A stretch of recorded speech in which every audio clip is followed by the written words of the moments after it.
All right, man, peace. So now this is going to be part two to the series on Mr. Charles Barkley, giving his insight and his perspective on the LeBron James and Kevin Durant versus Donald Trump situation. Anyway, they're going to talk about it, and I'm going to chime in. We still appreciate Charles Barkley still hanging with us. Busy weekend for us at ESPN, busy weekend for TNT. Did you want to say something? I wanted to ask something because we were talking about kind of social activism with players and stuff. It seems to me like when I was a kid watching you and Michael Jordan and Larry Bird and these guys, you were Charles Barkley because you spoke your mind. Most guys... Let me say this, since Max Kellerman has brought it up, and I've mentioned this previously on this channel. The only people who were speaking about race during that time period from the early to mid 80s to all the way really almost up until about 5 or 6 years ago in the professional sports world was Charles Barkley. Every once in a while, Barry Bonds would get upset and say something. But Charles Barkley was the black athlete who was known for speaking about racial issues in the sports world. So it's interesting now that he's known mostly by the modern day woke Negro and the internet revolutionaries as a quote unquote coon. Because back in the late 80s and early 90s, he was literally the only affluent black athlete who would speak up about race. And like I stated, every once in a while, Barry Bonds would spaz out and say something about the white man. But Charles was the main dude who was doing it. Magic Johnson wasn't doing it. Isaiah Thomas wasn't doing it. Shannon Sharp wasn't doing it. I say all that because many of these more notable black athletes today, or former athletes, love to throw Michael Jordan under the bus. Michael Jordan participated in the professional sports world in an era where no one spoke up in regards to racial issues, because that was the beginning of the athlete embracing the corporate mindset, in which they were concerned with making sure that they were a viable spokesman for a corporation to play a pitchman. That's where Michael Jordan changed the game. And when you have many of these more affluent athletes today who want to involve themselves in quote unquote social justice like LeBron James, the reason why he can do that is because of the blueprint that Michael Jordan set up, where you're signing 9-figure shoe deals and 8-figure endorsement deals with car companies and watch companies and clothing lines. These are all things that Michael Jordan set up, that he really originated the blueprint for. Michael Jordan did that. So that's why it's so funny when you see many of these modern day two-dimensional thinking woke Negroes talk about how Michael Jordan is a sellout and he's this and he's that. No, you know who the person is who sold you out? Your dad. Because you're upset with Michael Jordan because he's not your dad, and you're upset that you never knew your dad. Me growing up with a father, I never expected anything from Michael Jordan or Ken Griffey Jr. or Barry Bonds or Sugar Ray Leonard or Pernell Whitaker or Mike Tyson or Magic Johnson, Isaiah Thomas, Jerry Rice. I never expected anything out of those men other than to do their job on Sunday or whatever day or night they were playing. That was their job for me. So that is why I don't run around talking about this person is a coon and that person is a coon. Many of these modern day woke Negroes are desperate for a hug, either from the dad they never knew or the liberal Caucasian who they wish would shake their hand, acknowledge them, give them credibility, give them validity. So once again, yes, Charles Barkley was the main so-called black athlete who spoke up about racial issues back then, and really the only one. Michael Jordan wasn't doing it because his mindset was on creating the blueprint that so many of these athletes use today. Now, Michael Jordan has his own issues, but in regards to what he's done for the so-called black community proactively and speaking up, no, that's not one of them. I'm not interested in that. Didn't, right? If they played it more politically down the middle and they were more conscious of it. Nowadays, I get the feeling that guys like LeBron and KD, they'll speak their mind. Am I right about that? And if so, what's the difference? I think number... Well, before Charles speaks, let me say the reason why LeBron James and Kevin Durant can quote unquote speak up about issues today is, number one, they're making enough money to be able to do so. But number two, their corporations are behind them. There is no threat from a Nike or a Gatorade or Reebok, Adidas to tell such and such woke athlete that if you continue to speak on those topics in that way, we're no longer going to use you to endorse our product. Believe me, If LeBron James thought that it was a threat to his endorsement deals, he would not speak on social issues. I promise you that.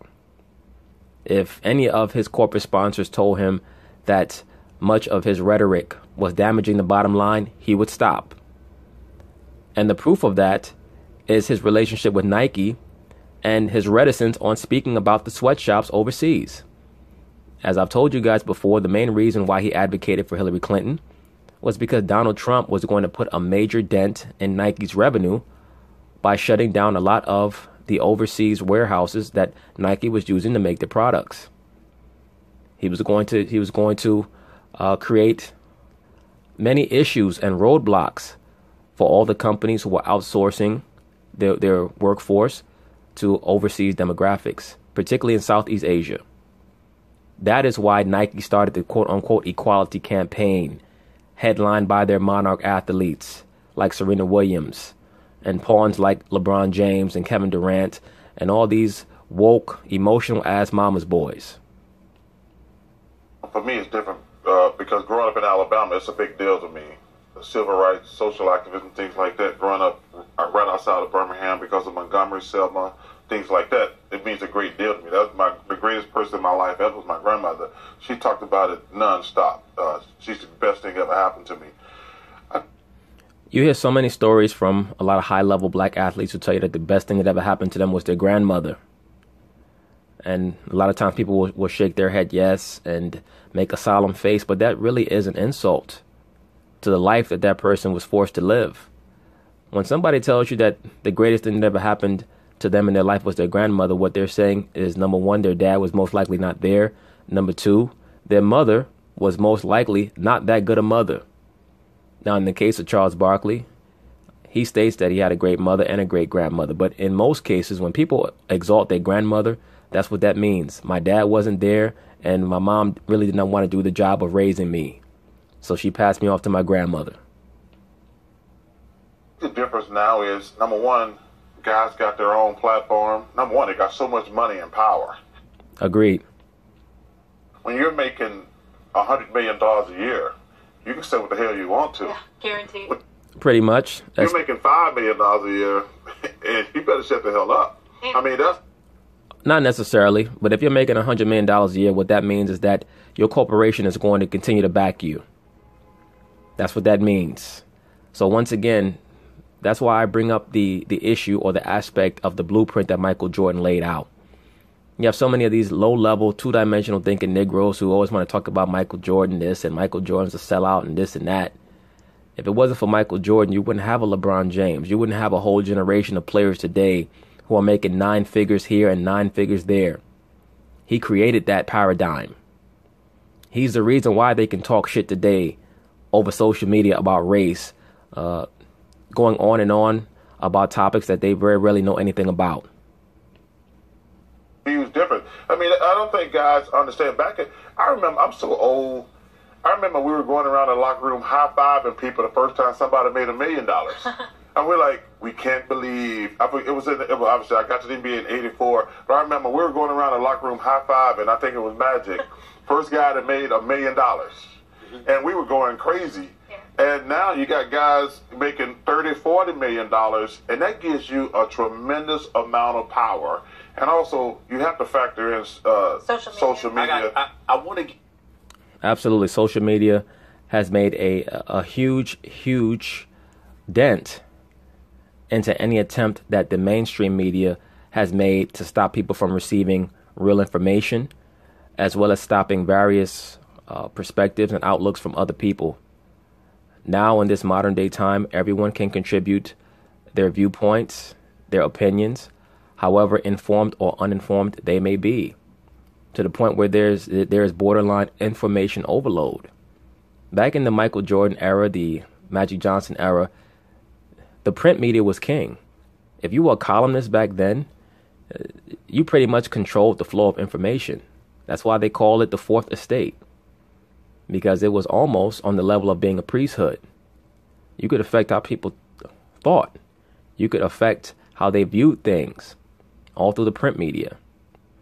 back then, if the government felt like there was a columnist or a reporter who had too much information, you can get them killed. You just bump them off. Nowadays, they can't do that because the forms of dispensing information are so vast now.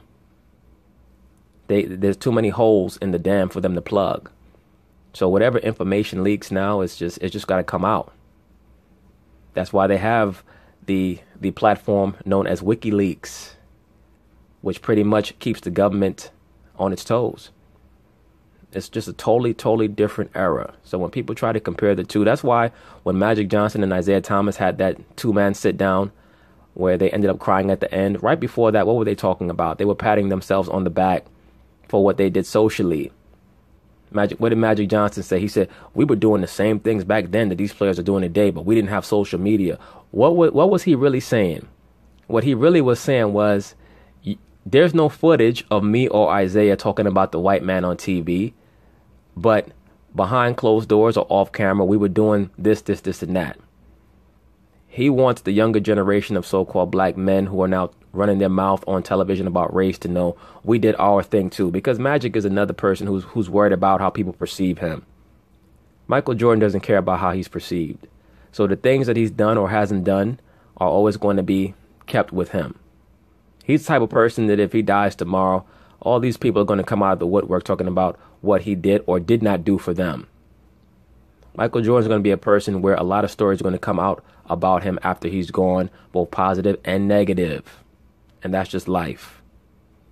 But my thing is, people are overly concerned with what affluent black athletes do or don't do. You should be concerned about what you're doing for yourself and for your family. And if everybody's concerned about that, then they can start being concerned about how they're going to build up their community. But it has to start within yourself and within your own home. Bottom line, so-called black people are way too concerned with what affluent or rich black athletes are doing for others. Get into the All-Star game in just a second, but I will ask you this question, piggybacking off your point. I'm not talking about LeBron and some of the elite players that have money out the wazoo. But you do have guys, in my estimation, believe it or not, they appear scared. They don't appear willing. You know, they're guarding their brand. They wait to see where the wind blows before taking a position. And they're a bit fearful because they don't want to compromise their brand, despite the fact they already got tens of millions of dollars. You don't have hundreds like LeBron, but you already got tens of millions of dollars. You still got guys scared to speak. Sponsors. Well, this is the duplicity of the mainstream liberal media. Stephen A. Smith's little rant right there. What he stated is exactly why many of these modern day athletes don't want to speak up about issues. Number one, because they oftentimes are uninformed or misinformed. But number two, they understand that people like Stephen A. Smith are waiting out there for them to make statements about topics that most people do not expect them to speak about, like race or politics. And then Stephen A. Smith is going to be the one to tell them, why are you messing up your money? But then when they don't say things, he says, these athletes are scared of losing their money, so they're not speaking up. Well, which one is it? Who are you to tell any athlete that they are not speaking up because they're scared when you're the one who spoke up about domestic abuse or domestic violence and how women should be conscious of the fact that sometimes their actions or their words can precipitate a domestic violence situation? And you were ran off of your network by a cokehead, alcoholic whore named Michelle Beadle, allegedly. That's what she is. Allegedly. A cokehead, alcoholic whore. She ran you off of your network and you're the number one television personality on ESPN, and she ran you off for 2 weeks. And you have not spoken about domestic violence in a truthful way since then. And you have the nerve to get on TV and say that the black athlete does not speak on certain topics or issues because they're scared of losing their endorsements. Well, what are you scared of losing? Many of these so-called black athletes, they understand that the liberal media is looking for them to say something incendiary so that they can perpetuate a news cycle. They don't care if you lose your job or your contract over that. They hope that you do so that they can develop another news cycle off of that. They don't care. So many of these black athletes If they're not as affluent as a LeBron James or someone of that nature who has guaranteed money and guaranteed contracts, they're not going to speak. That's why I say what LeBron James says doesn't really impress me. It's nothing against the brother. He has a right to say it. What he does impresses me more than what he says. How he contributes to his community, things of that nature, that impresses me. The things that he says about race and Donald Trump, that's normal, emotional ass mama's boy rhetoric. It doesn't impress me at all. He's another nigga who has his panties all bunched up because of Donald Trump. He's upset because he's another woke athlete. He had an 8-year political orgasm when Barack Obama was in the White House, because Barack is a big pansexual, and so is LeBron and every other top-level Luciferian athlete. They're all pansexuals, okay? For those of you who don't know, yes, LeBron is up there dabbling in that shit too. He is a Luciferian. That's why him and Jay-Z were so close for a while, and then they fell out. Why is that? Because Jay-Z was making sure that LeBron was being ferried through the Kabbalah channels that Jay-Z and Madonna preside over. For those of you who don't know, Jay-Z is the top witch in the entertainment industry, and Madonna is the top priestess. Okay, Jay-Z ferried LeBron James over to a top so-called Caucasian Jewish rabbi. I believe his last name was Pinto. What this guy does is he introduces many of these elite athletes to Kabbalah, which is just quote-unquote Jewish mysticism, or the Jewish version of the Babylonian mystery school system. And it's basically just an introductory method to introduce many of these top athletes into the worship and veneration of Baal. Once they get to a high enough level, that's why you'll notice many of these top black athletes, they start tattooing Hebrew letters on themselves and Hebrew words.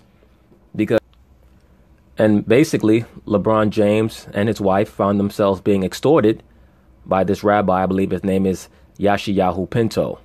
But I'll probably delve into that. Maybe I'll do an epilogue after this video. But let's just get back to what Charles is talking about here. You have to understand something also, Stephen. People, they want you to be honest, but they only want you to be honest when they agree with you. Gotcha. I agree with that. But that's why it's all the more important to be honest and forthright, but most importantly to be informed.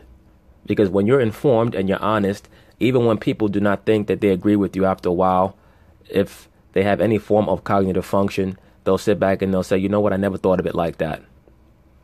That's why it's important to speak the truth if you feel like you have the truth.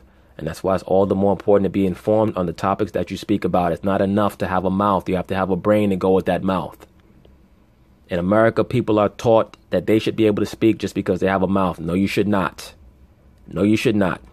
You should speak because you're informed, and you actually plan on your words affecting someone positively, not just because you want to be heard.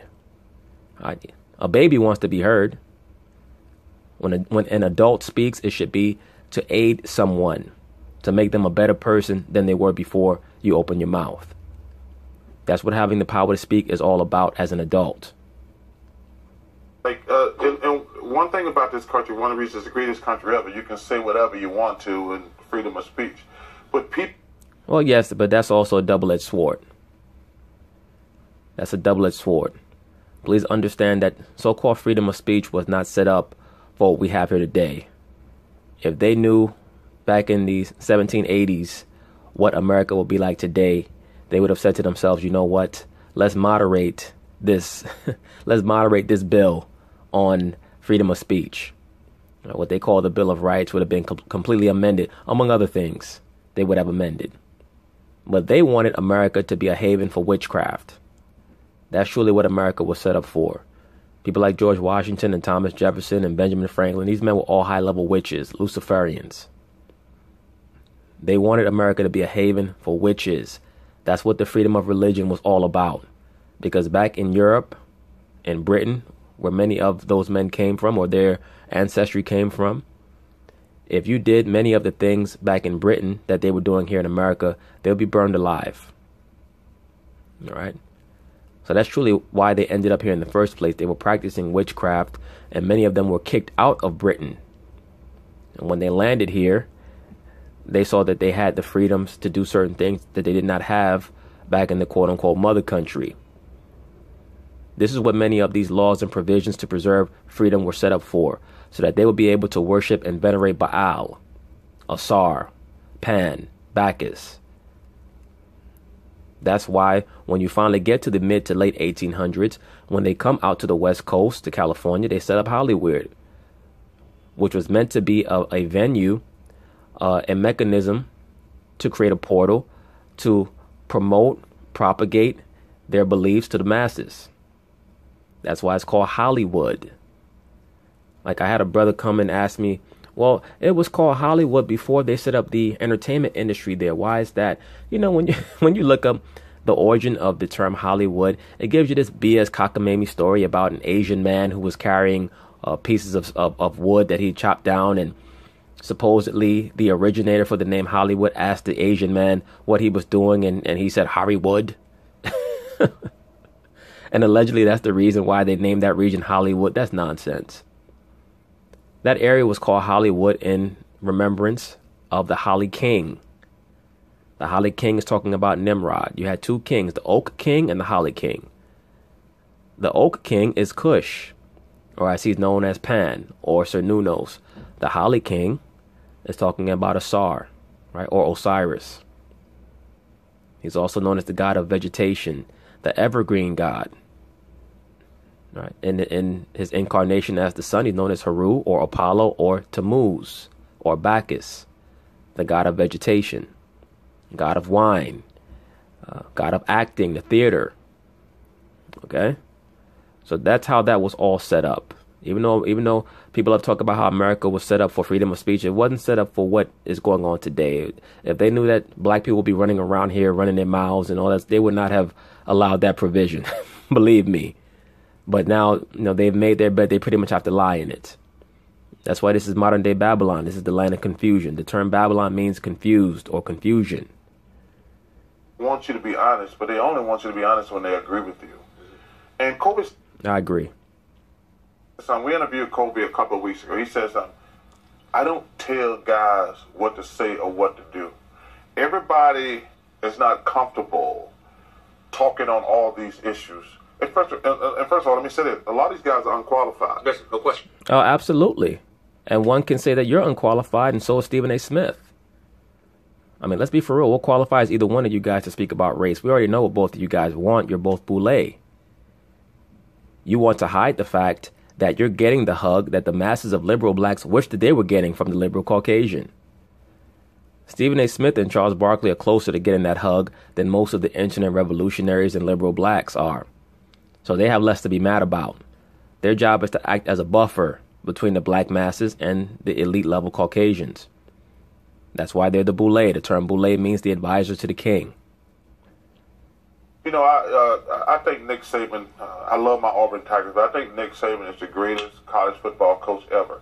He had me come speak to that team before the season started. And the one thing I told those young guys, this is right at the beginning of the season. I says, you guys got a totally different life to me. I said, you guys are 18 years old. And this is right after Charlottesville. Then we had the national anthem thing. I said, when I was 18, I don't know how I would react if somebody said, hey, Charles, what do you think about Charlottesville? Charles, what do you think about the national anthem? I think guys have to be very careful if they're old enough, intelligent enough, or smart enough to answer some of these questions. Just because they pay you millions of dollars, everybody is not qualified to speak on these different things. I agree, sir. And I agree wholeheartedly. And that's very well put by Charles. Unfortunately, that sentiment also is also in regards to him as well, because he's not qualified to speak on a lot of this shit either. But they like asking him because they know that Charles is going to give the best answer that he can give. And when it comes to sports analysts, he probably gives the best answers on race of anybody. And that's not really saying much because he's not that informed, but at least he understands that everyone else, for the most part, is not informed. So you should not put pressure on so-called black athletes to speak out about race. That is why last year, when everybody was in a furor over Colin Kaepernick, and they tried to set up many of these other black athletes like Cam Newton to ask them what they thought about Colin Kaepernick, they were setting them up Remember when Cam refused to speak about the Colin Kaepernick protests and all the internet revolutionaries got mad? They called him a sellout. Michael Vick was a sellout. Everybody was a sellout because Colin Kaepernick was supposed to be leading the revolution. Now, a year and a half later, he's gone, and these niggas still have no plan. All they do is talk shit all damn day. Because it's easier to look at Colin Kaepernick and blame the NFL owners for not allowing him in the NFL than it is to put down the weed and inform yourself and try to put yourself and your family in a better position, in an advantageous position. It's easier to look at Colin Kaepernick and say, good, you do it for me, and I'll be a cheerleader. And when it doesn't work, which it was never going to work because you had no end game, then we'll just sit back and complain about the cracker again. Believe me, there will be a time to talk about the so-called Caucasian. But there is so much to do in the intermediary. It's like talking about cleaning up your front yard or the land across the street and your house is in shambles. You have to get your house together before you do anything with the property across the street. So it is what it is. Fair. Let me transition because I want to get back to... No, let's not transition. That's pretty much the topic on that issue. But anyway, peace. All right, man, peace. So as I stated earlier in the video, I decided to make an epilogue with some pictorial evidence just to substantiate many of the statements that I made pertaining to Mr. LeBron James and his affiliations. As I stated, and as you can see here, he's holding hands in prayer, looked like forced prayer, with a rabbi named Yeshayahu Pinto. And you guys could look him up. I can't exactly remember how to spell his name, but I believe it's Yeshayahu,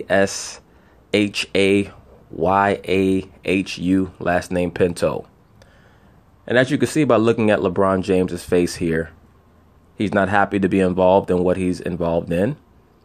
Clearly, he's been caught between a rock and a hard place because of some other affiliations that he made in the industry who introduced him to Mr. Yeshayahu Pinto. The person who introduced LeBron James to this man is Jay-Z. For those of you who remember, in the early 2010s, maybe even the late 2000s, Jay-Z and LeBron James became closely affiliated. You see them photographed a lot together. Jay-Z would always go out of his way to gesture or motion to LeBron whenever the Cleveland Cavaliers or the Miami Heat would play the Brooklyn Nets. And LeBron James would reciprocate. I think they even did a video together. One of those videos I think they did together, or commercials that Jay-Z was involved in. He had LeBron in the video. Much was made about Beyonce staring down LeBron. Point being is this: Jay-Z's job as the top witch in the music industry, along with Madonna, who's the high priestess, is to see how many affluent athletes and entertainers they can recruit into the Kabbalah Center. Because the Kabbalah Center is where many of these athletes first get introduced into the veneration and the worship of Baal, who is the god of the pseudo-Jewish belief system known as the Kabbalah, which is just the Babylonian mystery school system, the Jewish version. It's where they learn about the quote-unquote tree of life, which is actually a pathway to learn how to attain to a level of godhood that requires pansexuality, ritual sacrifice, and chanting and the worship of Baal, cannibalism, so on and so forth. A lot of it might sound a bit outlandish, but when you understand what's going on in the upper levels of the entertainment industry and the world at large, it becomes very clear and it becomes very obvious. But once again, when you look at Mr. LeBron James's face here, you can see that he's very unhappy. And also, for those of you who don't know, another athlete that had gotten tangled up in Jay-Z's web was Mr. Alex Rodriguez. Alex Rodriguez was another athlete who at one time you'd see palling around with Jay-Z a lot. See, they use Jay-Z because they know that Jay-Z has a lot of sway. He holds a lot of sway with many of these top athletes because most athletes, they want to be rappers, and a lot of rappers, they want to be athletes. Everybody knows that. So they use Jay-Z to try to recruit many of these athletes, and then what happens is these athletes end up getting extorted, They end up getting harassed to the point where many of them leave cities to try to get away from the harassment. And supposedly that was one of the reasons why LeBron decided that he was going to leave Miami, because his house was put under surveillance allegedly by the Kabbalah Center, as was Alex Rodriguez's house. They were the ones who caused the divorce between Alex Rodriguez and his wife, because they had many of their representatives coming into their homes anytime they wanted to. And notice, when Alex Rodriguez finally separated from his wife, who was he linked to? He was linked to Madonna. He's also linked to Cameron Diaz, who's another plant in the industry whose job it basically is to see who she can recruit into the Kabbalah Center. But a lot of these people are into the Kabbalah now. Spike Lee, he's heavily into the Kabbalah. And all these people that you see who get heavily involved in Kabbalah, they're all pansexual, because that goes part and parcel to it and with it. And that's why I stated that LeBron James, yeah, he's a pansexual, right? Allegedly. Everything I'm saying in this video is alleged, okay? It's definitely all alleged. Well, for many of you brothers that are in the knowledge, it's important for you to be able to correlate things with a spiritual eye, because most of these carnal, what I call two-dimensional thinkers, you know, a lot of the so-called pro-blacks and the internet revolutionaries, they'll say things like, oh, whenever a black person get famous, y'all gotta say that they in the Illuminati. Y'all hating because blah, blah, blah. Because that's how they operate.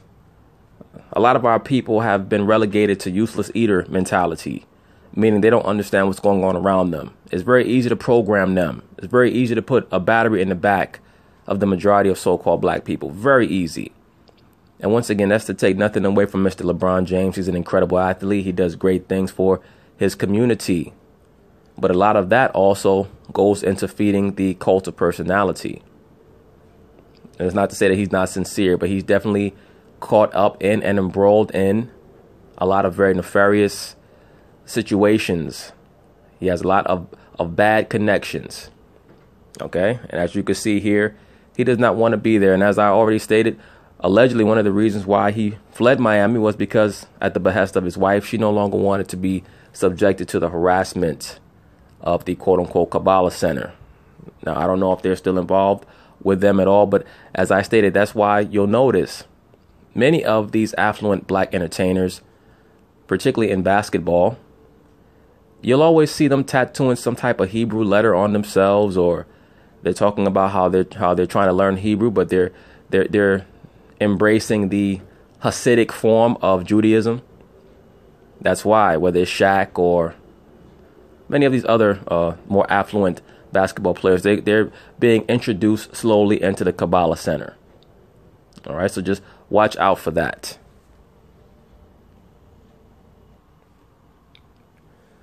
Here's Jay-Z with Madonna. As I stated, Jay-Z is the high priest of the entertainment industry in regards to the craft. Madonna is the high priestess. They're very familiar with each other. They also, as I stated, they engage in cannibalism, and they like to ritualize it with what they call spirit cooking, where they do a facsimile of a human body being cooked and they act like they're eating it. Look up an artist by the name, I believe her name is Marina Abramovich. First name Marina, last name A as in Apple, B as in boy, R-A, M as in Michael, O, V as in Victor, I-C. She's one of the favorite artists of the Luciferian world, because she likes to hold a lot of ritualistic seances where she prepares a food item that looks like a human body and they eat it. Lady Gaga attends many of her performances. John Podesta, who's heavily involved in the campaign of Hillary Clinton, as well as Hillary Clinton is involved in it as well. Okay, so these are the connections that are associated with Mr. LeBron James. And also, once again, please remember that LeBron James helped campaign for Hillary Clinton. Like I tell you, brothers, everything is connected. Also, just pay attention to how everybody there is wearing all black. Once again, that is for Baal, aka Saturn or Kronos. What was Baal known for? Eating children. That's what he was known for. Even in the mythological story of Kronos, it states that he ate his own children. Okay? So please pay very close attention to the associations and the affiliations of many of these top entities in the entertainment industry. Also, LeBron, I mentioned this before, LeBron James has the Boule Sphinx tatted on his chest. So they have a lot of plans for him.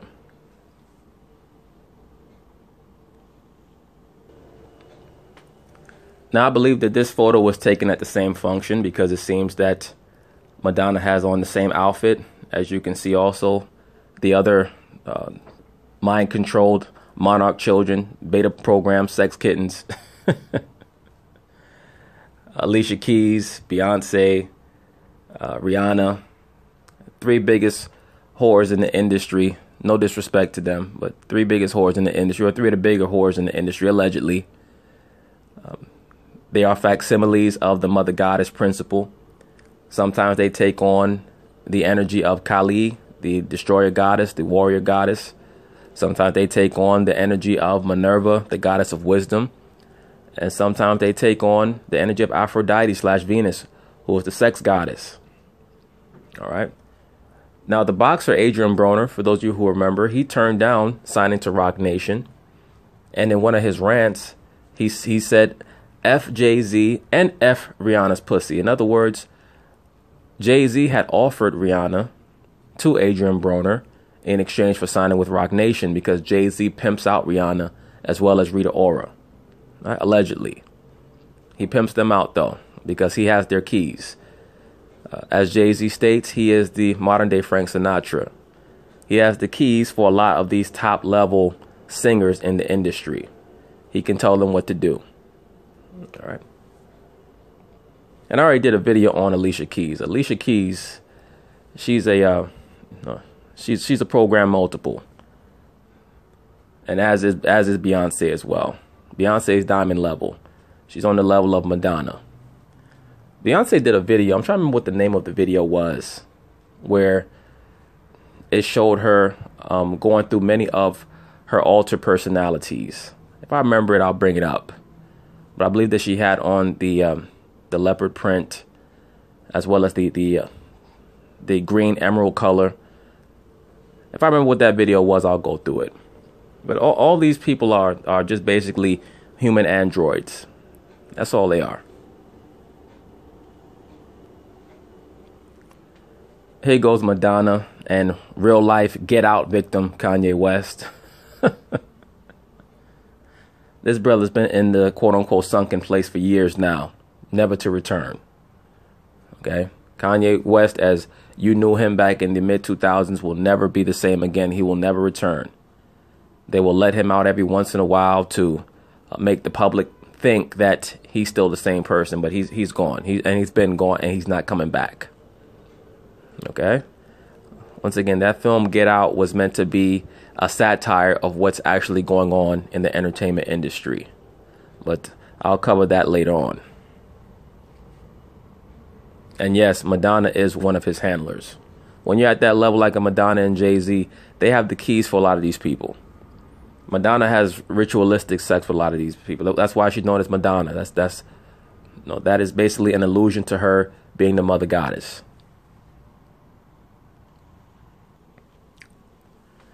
Here we have Jay-Z and the pansexual Jamie Foxx, a plant in the industry. He was brought into the industry via the MK Asset farm known as In Living Color. It's where you get the Wayans brothers, who are assets, as well as Mr. Jim Carrey, who's another Monarch child, MK Ultra program entertainer. Same thing with Jamie Foxx. Now, the interesting thing about Jamie Foxx and Jay-Z is that they were both mentioned by Foxy Brown as being pansexual. Jamie Foxx, I mentioned before, is heavily into zoophilia, meaning having sex with animals. And Foxy Brown stated that she had sex with Jay-Z. This is according to her.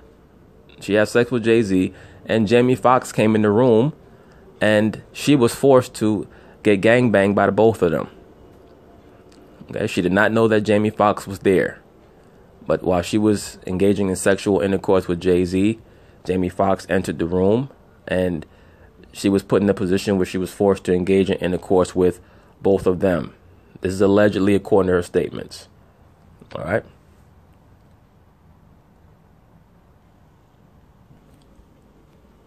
And let me also say before I forget, in regards to the quote-unquote Jesus piece that you'll oftentimes see many of these artists wear, that is not for Christ. That is not for quote-unquote Jesus. That is for Baal.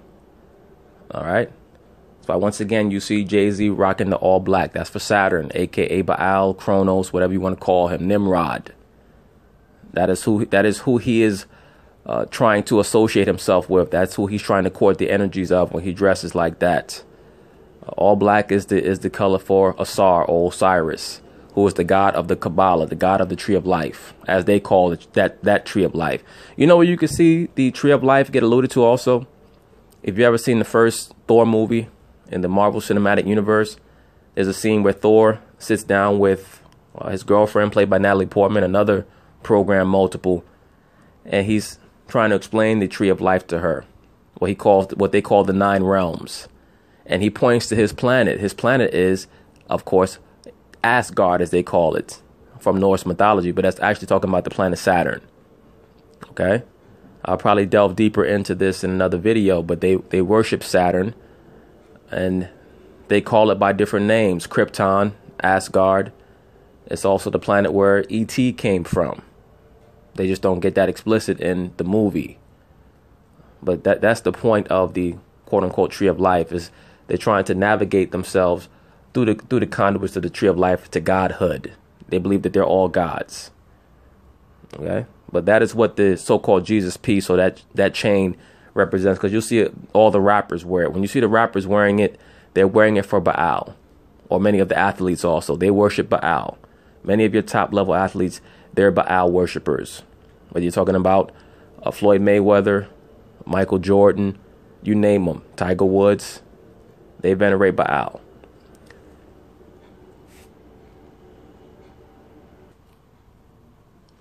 So now that brings us back to Mr. LeBron James and his association with Jay-Z. As I laid out in the video, yes, LeBron is a Luciferian, and therefore he has to engage in and indulge in the practices of the Luciferians. And that includes pansexuality. That includes the veneration of Baal. That's why I wanted to lead this little epilogue with him holding the hands of the rabbi, even though it's against his will. But you guys just pay very close attention to those things, all right? Anyway, peace.